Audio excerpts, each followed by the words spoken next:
شروع اللہ کے نام سے جو بڑا مہربان نہایت رحم والا ہے۔ اے محمد صلی اللہ علیہ وآلہ وسلم، جو کپڑا لپیٹے پڑے ہو، اٹھو اور ہدایت کر دو اور اپنے پروردگار کی بڑائی کرو اور اپنے کپڑوں کو پاک رکھو اور ناپاکی سے دور رہو،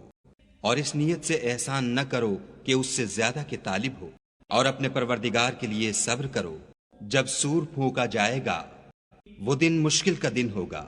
یعنی کافروں پر آسان نہ ہوگا۔ ہمیں اس شخص سے سمجھ لینے دو جس کو ہم نے اکیلا پیدا کیا اور مال کثیر دیا، اور ہر وقت اس کے پاس حاضر رہنے والے بیٹے دیے، اور ہر طرح کے سامان میں وسعت دی۔ ابھی خواہش رکھتا ہے کہ اور زیادہ دیں، ایسا ہرگز نہیں ہوگا۔ یہ ہماری آیتوں کا دشمن رہا ہے، ہم اسے صعود پر چڑھائیں گے۔ اس نے فکر کیا اور تجویز کی، یہ مارا جائے، اس نے کیسی تجویز کی، پھر یہ مارا جائے، اس نے کیسی تجویز کی، پھر تأمل کیا، پھر تیوری چڑھائی اور منہ بگاڑ لیا، پھر پشت پھیر کر چلا اور قبول حق سے غرور کیا، پھر کہنے لگا یہ تو جادو ہے جو اگلوں سے متصل ہوتا آیا ہے، پھر بولا یہ خدا کا کلام نہیں بلکہ بشر کا کلام ہے، ہم ان قریب اس کو سقر میں داخل کریں گے۔ اور تم کیا سمجھے کہ سقر کیا ہے؟ وہ آگ ہے کہ نہ باقی رکھے گی اور نہ چھوڑے گی، اور بدن کو جھلس کر سیاہ کر دے گی۔ اس پر 19 داروغہ ہیں،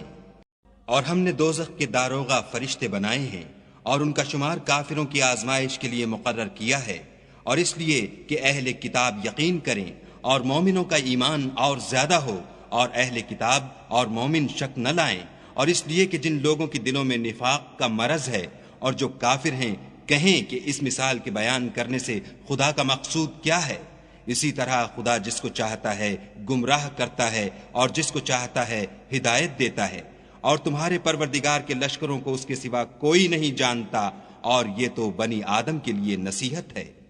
ہاں ہاں، ہمیں چاند کی قسم، اور رات کی جب پیٹھ پھیرنے لگے، اور صبح کی جب روشن ہو،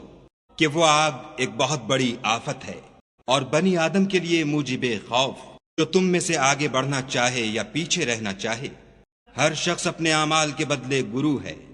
مگر داہنی طرف والے نیک لوگ